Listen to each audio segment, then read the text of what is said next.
welcome to my video. If you are joining me today for the first time, my name is Estelle. I am 37 years old and I live in Devon in the southwest of England. This week I am celebrating Catheter Week with the bladder and bowel community. Just trying to raise a little bit of awareness, reduce that stigma, because everybody at some point is likely to be affected by incontinence or have to use a catheter. It's incredibly likely that you or a loved one is going to have to go through this. So it's really important to reduce that stigma. And, you know, it isn't just older people or people with severe disabilities that are going to have catheters in some way, shape or form.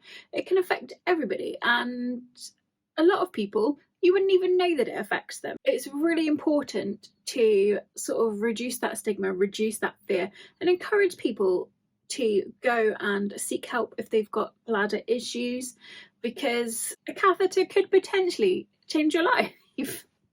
So alongside that bladder and bowel community, I am going to be just talking to you a little bit about myself, why I use catheters and how they have affected my life basically. So I have sacral agenesis. I was diagnosed at birth. So at the time of my diagnosis, sacral agenesis was really rare in the UK. It is overall a very rare disability. I'm so unique. And it is much more prevalent in the US than it is in the UK. Sacral agenesis is quite a broad disability and it can have varying levels of severity depending on how much of your spine is missing. So I have the lower portion of my spine missing, and sort of basically the lower portion of my body is affected by my sacral agenesis. Some people find that their bladder is more affected or their bowels, and some people find that their mobility is more affected. Mine is sort of a 50-50 split, I would say, for me, due to the part of my spine that is missing, so the nerve endings and brain signals that would control my bladder and my bowels just don't work. They're not there. So my bladder is rubbish. It doesn't work. My bowels are pretty crap too. So I have to use catheters because I personally cannot tell when my bladder is full or when I need to pee. And also due to some of the surgeries that I've had, I actually cannot pee naturally. So the only way I can empty my bladder is via a urethral catheter.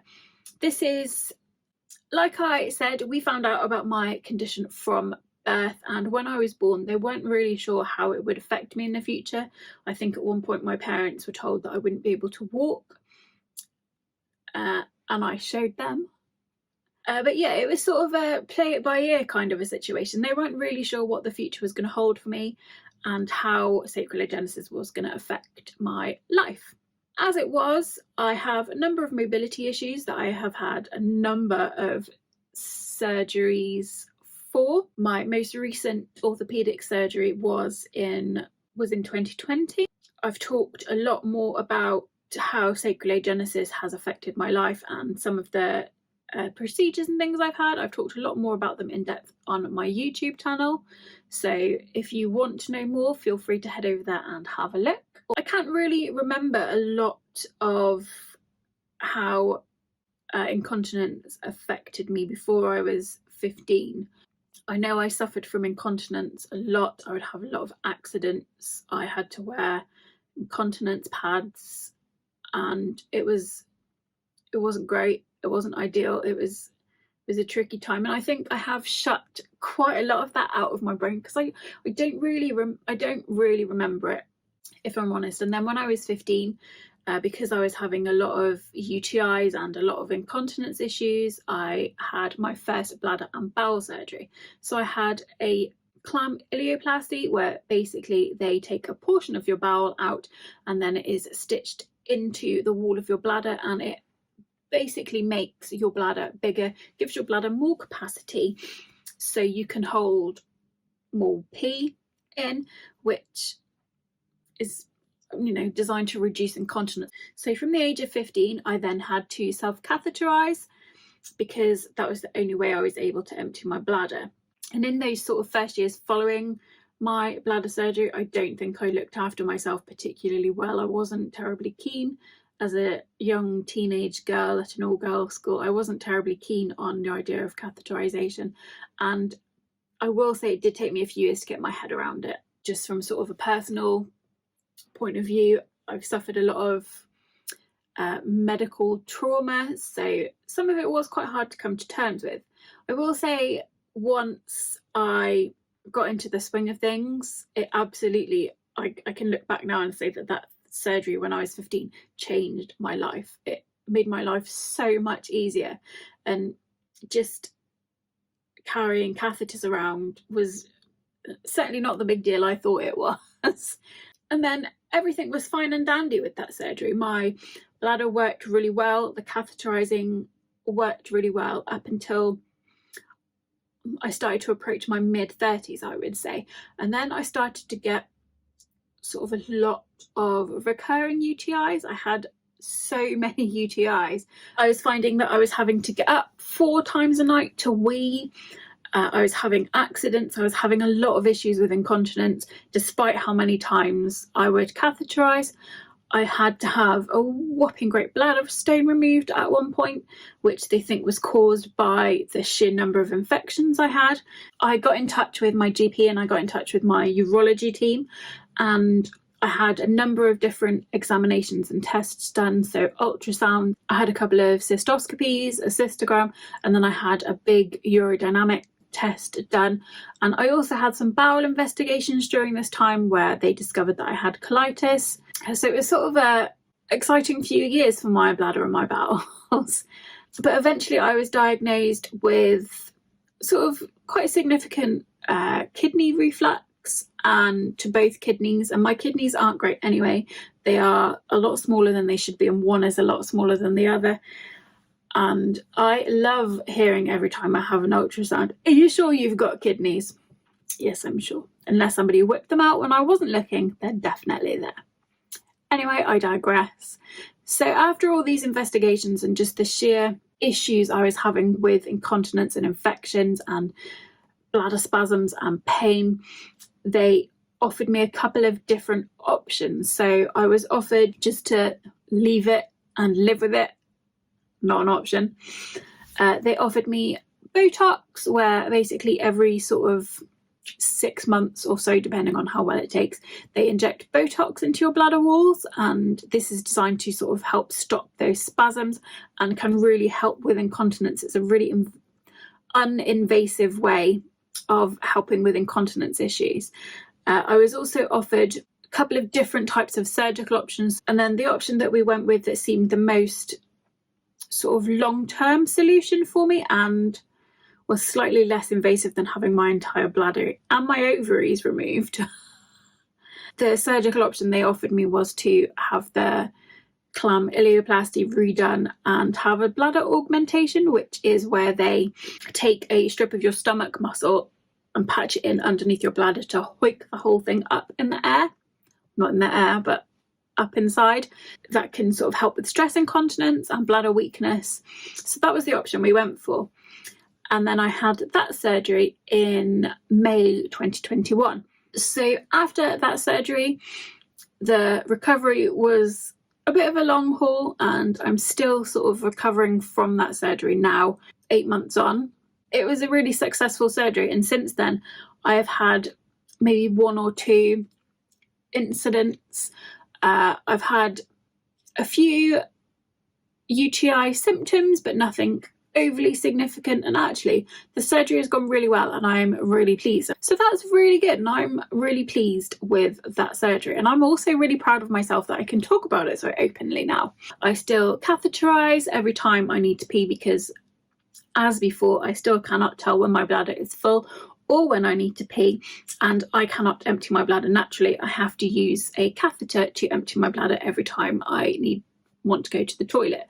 So not a lot really has changed for me since my operation, other than I don't wee myself on a regular basis, I guess. So I'm not really undergoing any treatment at the moment. I do have to make sure that I flush my bladder out a couple of times a week because so much of my bladder is made up of my bowel, it produces a lot of mucus, because wherever you put bowel, it still thinks and acts like bowel, so it produces mucus like your bowel would. And because I have colitis, when I have a colitis flare up, that can really affect my bladder as well, which is weird and no fun. So I'm not on any treatment as such other than the bladder washouts, which I undertake by myself at home with the catheter, some saline and a 50ml syringe. It's really easy.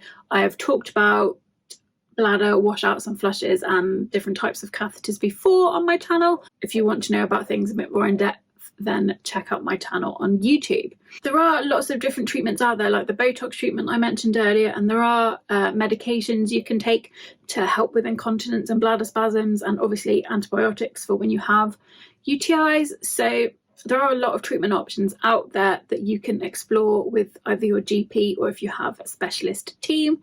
And I will just stress at this point, don't suffer in silence. I know for a lot of people, especially younger people, it can be really embarrassing to talk about and admit and discuss that you have incontinence issues. But there are so many treatments out there that there is no need for you to be ashamed. So don't sit on your problems. If you notice that you have issues or your bladder habits have changed, then please seek medical advice, because chances are there is something out there really easy that is going to help you. And that's one of the reasons why I talk about pee so much. I really want to help other people and raise awareness and say it's nothing to be ashamed of, and everybody pees. However they pee, everybody pees. And a lot of people do have issues that they keep quiet and don't talk about because they are ashamed, they are embarrassed, and there's absolutely no need to be. So don't sit on your issues, please. If you've got any problems, get out there, seek help, seek advice, talk to people. It's really important to not be afraid of our natural bodily functions. Like I have said a few times, I catheterize and have done since I was 15, and the catheters I have used since I was 15 are these Easy catheters by Coloplast. These are urinary catheters for intermittent catheterization, and these are hydrophilic coated. That means they have a coating on them that when it gets wet, they lubricate basically, which makes it a lot easier to use the catheter. So it makes it a lot easier to insert into your urethra, and once you've used it, you throw it away. So they're single use, sterile packaged. You open it, use it, throw it away. And this is what I've used since I was 15. These are 10 French, which refers to the sort of diameter of them. And there are different types, different lengths, different diameters. There's loads of different catheter options out there if you're looking to intermittently catheterize like I do. I get mine on prescription, so when I need more, I just get in touch with my GP and we do a repeat prescription for them, and they usually arrive pretty quickly.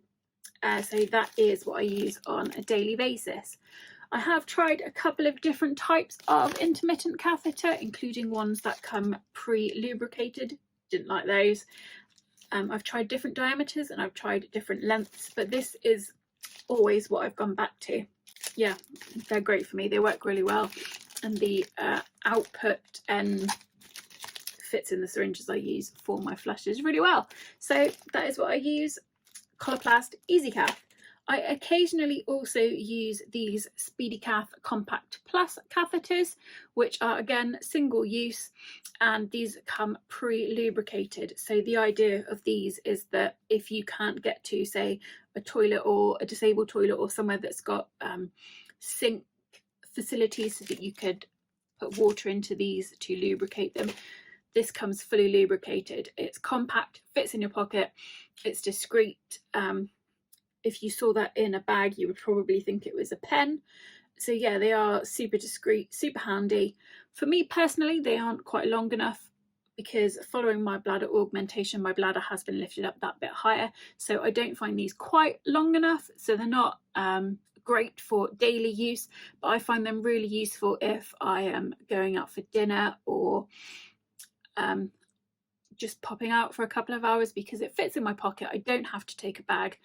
yeah, it just works really well for me. But there are huge amounts of options out there, and you can also speak to your GP, you can speak to your urology team if you've got one, and they can help you find out what the best catheter for you is as well. So in addition to the intermittent catheters, I have also had suprapubic catheters, and I've also had indwelling. So it's really important to discuss with your GP and things just to see what kind of catheter is going to be the best for you. All catheters do have their issues. There is obviously an infection risk, but as long as you take care and know the signs and symptoms to look out for, and you're hygienic in your approach, it's quite a minimal risk, really. So when I was 15 and I first had to start self-catheterizing, I was designated a very lovely specialist nurse. She taught me how to catheterize. She gave me some tips and tricks at the time. I sort of had her number to call anytime I had a problem, which was really good. Again, at the time, I didn't appreciate having to sit on a toilet at the age of 15 to pee in front of somebody, but looking back, I know that it was great, and it's made such a difference. I'm so grateful to her for the difference she made to my life, and the tips and tricks that she gave me at that time I've really held with me, and I laugh about them now because I still use one particular tip that she gave me. So I have a bit of a personal issue when I catheterize. So if I'm angry or stressed or upset or unwell, I find it quite hard to insert the catheter. The more I cannot get it in, the more stressed I get, and I get upset, and I find it quite hard sometimes to get the catheter in. And I'm quite an anxious person anyway, so that anxiety makes it a lot worse. And so one of the tips that she gave me when I was 15 was, as I insert the catheter, I have to pretend I'm blowing up a balloon. So you blow up a balloon by like that. When I am having trouble inserting my catheter, I pretend I'm blowing up a balloon, and it still every single time works. So that information and advice she gave me back when I was 15 was brilliant, and I am so grateful to her, and I've always remembered it, and I still use it now. I was provided with a lot of information back when I first started, and it's unlikely you would have to start self-catheterizing without information of some kind. I have access to a specialist urology team. I've had, probably since I was about 14, 15, I've had a specialist urology team, and they're really great. My specialist nurses give me a ring every 6 months just to check in how I'm doing. That's here in Devon. So yeah, every 6 months I get a call with my urology nurse, and they're really great. They've helped me out with bowel issues. They enabled me to get my colitis diagnosis, sort of were very instrumental in starting the process for my last surgery to ensure that the issues I was having were sorted. So yeah, I do have a great urology team. I have a designated urology specialist nurse, and I also have a specialist urology team in Bristol as well that I am under. I'm able to call my specialist nurse in Bristol or here in Devon at any time I need, and they are always on hand to offer me advice and try and help me find a solution to any problems that I might have. Because whilst catheterization is second nature to me now, and it is really easy, sometimes you do need or want to talk to someone that has that specialist knowledge, so it's great having that access, and it's really good knowing that I've got that backup as and when I need it. It's only been sort of in the last couple of years that I have felt confident enough in myself to start talking about my bladder issues and be open and honest about them. I've always been, like many, really scared to share my issues and talk about them, but I have gotten to the point in my life where I think, no, if I talk about them, and if I'm open and honest about the things that happen to me on a daily basis, I can help somebody else that doesn't have to go through sort of any shame or embarrassment or stigma or non-awareness. If I can help them out sooner by being open and honest about it, I think that's a really good thing. And that is one of the reasons that I talk about pee so much. I just want to help other people. It's nothing to be ashamed of, it's nothing to be embarrassed about, and there is help out there for you. Talking about it and laughing about it, I hope to help someone else come to terms and get help sooner. That's my sort of main goal, really. I think the thing about catheterization is you don't have to tell anybody if you don't want to. catheter bags and catheters and suprapubic devices, all of those sorts of things can be really discreet. And if you don't want to tell anyone, and if you don't want anyone to know, people don't have to know. And that's, I think, something I worried about for quite a long time was, well, people are going to know, people are going to think it's weird that I take so long to pee, they're going to see my suprapubic, they're going to see it, they're going to know. If I have a catheter bag on, I smell like pee all the time. And those are completely unfounded worries.